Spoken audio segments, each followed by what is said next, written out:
So in this video, we're going to go over how to do tags, so like door and window tags. So to start off, when you're placing a door, up here in the right, it says tag on placement. Right now it's selected, so it's in blue. So if I were to place a door, it's going to add a tag to it. So we can see here, once you click to place the door, the tag is going to be labeled number 1. If I click again, it is going to add a tag for number 2, and every single door I click from there on is going to place the tag. If you choose to turn off this tag on placement up here, when you place a door, it's simply not going to place a tag there.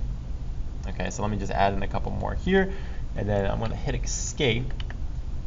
So because I did not associate a tag to these, there's another way of adding them. So if you go to the Annotate tab up here, there is tag by category and tag all. We're going to do tag by category first. So simply what that means is you just go to the item you want to tag, and then you click on it.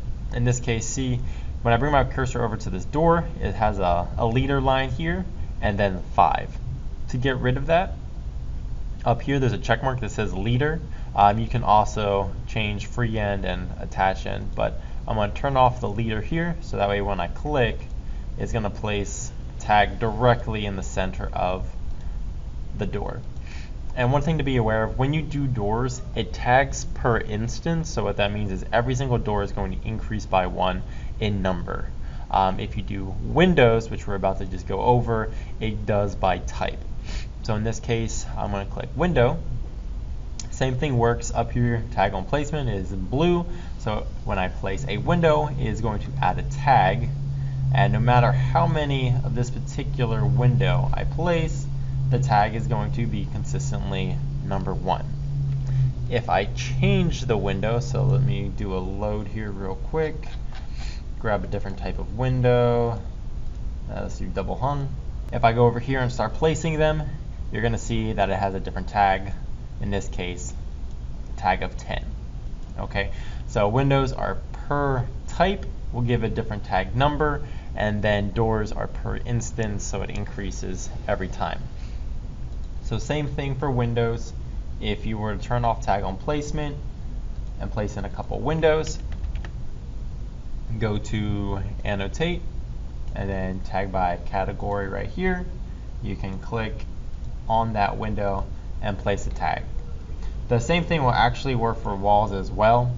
If you click on it, it'll place a tag, but more than likely it'll pop up with a question mark, just because if it's a generic wall, it doesn't really have a tag for it, so there's no need to do it. But in this case, so when you do select a tag here, there's a couple things that you can do. If you click and hold on the move arrow, you can move it around. You can add in a leader here, so let's say for some reason you needed to move it over. You can also click and hold on the blue node to drag it around. Over here in the properties, orientation, you can change horizontal to vertical depending on where it is that you're placing the tag. Let me click here, change it back to horizontal. Leader type, it says attached end. You could do free end. So basically, all that means is the end point here is not going to attach to the specific item. You can move it to wherever it is that you want it to go. But in this case, we're going to switch it back to attached end. So it's attached.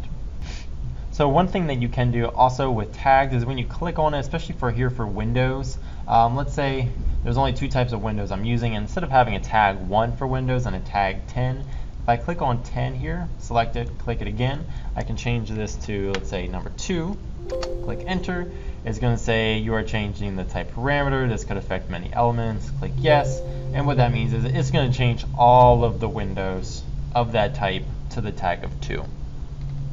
If you were to try to do that for a door, it wouldn't do that. It would simply just change that number to whatever it is that you want it to be, unless it's a duplicate. So if I try to change number 6 here to 3, it's going to give me an error message because I already have a 3.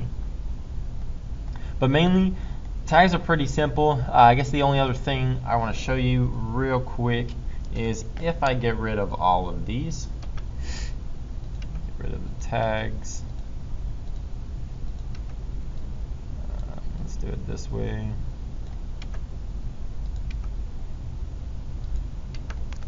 So if they're all gone, up here in the annotate, there's another option that says tag all.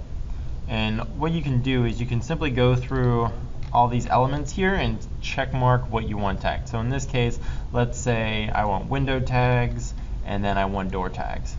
Click apply and then OK, and it will automatically do all of them for you. So depending on your schedule or what you're trying to do or how you plan your floor plan and what you're doing, you might want to do by category, or you could simply just tag all and do the entire project in one shot.